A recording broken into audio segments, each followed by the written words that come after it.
Life, in its nature, is cyclical. The idea of what goes around comes around, and that as you grow older and more experienced, you go through the same types of circumstances from different perspectives. Those perspectives change based on whether you are maturing or immaturing. I believe that we are in one of the greatest cyclical moments in history. If we go back to the beginning of our world, when time began here, Eve, the mother of all, was offered a choice, a temptation, to become like God. We don't really understand what was inside of her that caused that to be such an attractive choice. But we do know that she took the bait and made the choice. And now, however many years it actually is later, we have again the rise of this temptation upon women to rise up and become like God. The words may be different, the anthems more emotive, and it may feel like it is even more of the answer after all of these years of bad experiences. However, it is the same trick, just dressed up differently. What is interesting, though, is that the rise of the woman is supposed to take place, but it is not a rise to a position over men. It is a rise to the power and strength that comes when a woman submits herself to God. When we say we follow Jesus, then we must agree that his commands for order, whether they are to a man or to a woman or to a child, are the markers in our lives of whether or not we are truly submitted to him. We can say that we follow him all we want, but if we're not walking on his path and we aren't listening to his voice, then the fruit of his presence will not be growing out of us, and it will be obvious to all those around us. I have observed many women who are being deceived even right now into believing that their strength is enough. I can't imagine how lonely, fearful, and even miserable that path is.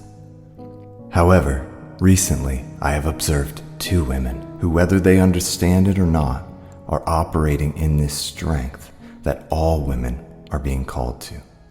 And because of their service to God, many are being encouraged, ministered to, and saved. Because they have not fought for a position in their homes or in public, but have come humbly before Jesus to serve, they have been raised up. Their husbands are looked at and honored because of their work and dedication. It has been such a clear picture of Proverbs 31, and there is a beauty that pours out of these women because of their connection to the one who makes all things beautiful. Unfortunately, there will be many women who, instead of seeing themselves for who they truly are and finding the places that will truly satisfy them, will fall for this temptation of fighting for a position or fighting for authority and rulership. But what they do not understand is that what they may gain in this lifetime will bring upon them a judgment that they were not created to bear in the next.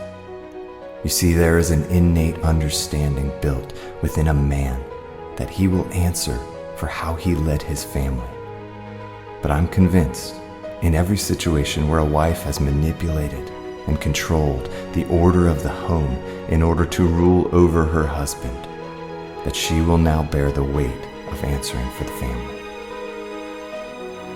This, like no other time before it, is the time when this world desperately needs women to stand up and rise up in the strength that God has offered to them, and to refuse to be ruled by fear, but to instead be ruled by the Holy Spirit and by truth.